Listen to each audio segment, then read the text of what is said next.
Urwandiko rwa kabiri Pawulo yandikiye Abakorinto, igice cya 7. Nuko bakundwa, ubwo dufite ibyo byasezeranijwe, twiyezeho imyanda yose y'umubiri n'umutima, tugende twiyezesha rwose kubaha Imana.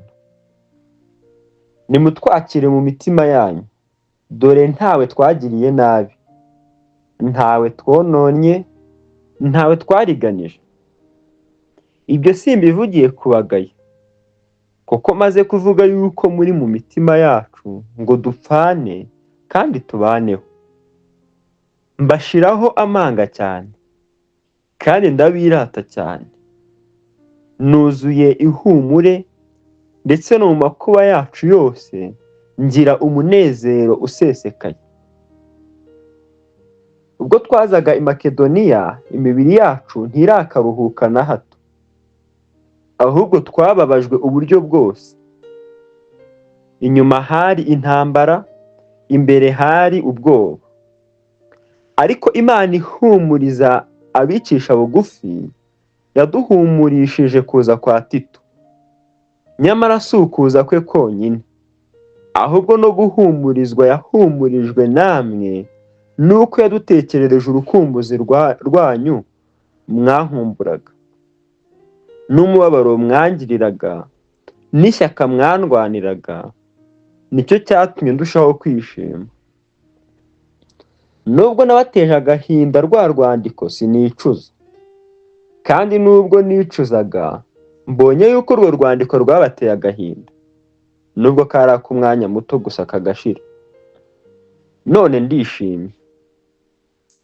Icyakora sinishimishijwe nuko mwagize agahinda, ahubwo nuko ako gahinda kabateye kwihana, kuko mwagize agahinda ko mu buryo bw'Imana, ngo mutagira icyo mubura ku bwacu. Agahinda ko mu buryo bw'Imana gatera kwihana kuticuzwa, nako kakazana agakiza. Ariko agahinda ko mu buryo bw'isi gatera urupfu.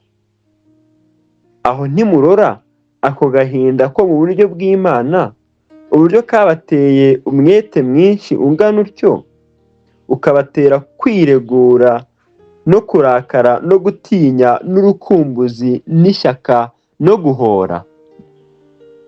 Muri byose mwiyerekanye ko muboneye muri byo. Nuko ubwo nabandikiraga, ibyanyandikishije si ibyo mwagize, si ibyo wagize nabi, cyangwa si ibyo wagiriwe nabi, ahubwo ni ukugira ngo umwete mutugirira werekanirwe mu maso y'Imana. Nicyo cyatumye duhumurizwa, kandi muri iryo humure twarushijeho kwishimishwa n'ibyishimo bya Tito, kuko umutima waruhuwe namwe mwese. Niba hariho icyanteye kumubiratira, sinakozwe n'isoni, ahubwo nk'uko twababwiye byose mu kuri, niko kwirata kwacu twiratiye Tito kwabonetse ko ari ukukuri. Umutima we urushaho kubakunda iyo yibutse uko mwumviye mwese, kandi uko mwamwakiriye mutinya muhinda imishyitsi. Nishimiye yuko muri byose nshobora kubiringira rwose ntashidikanya.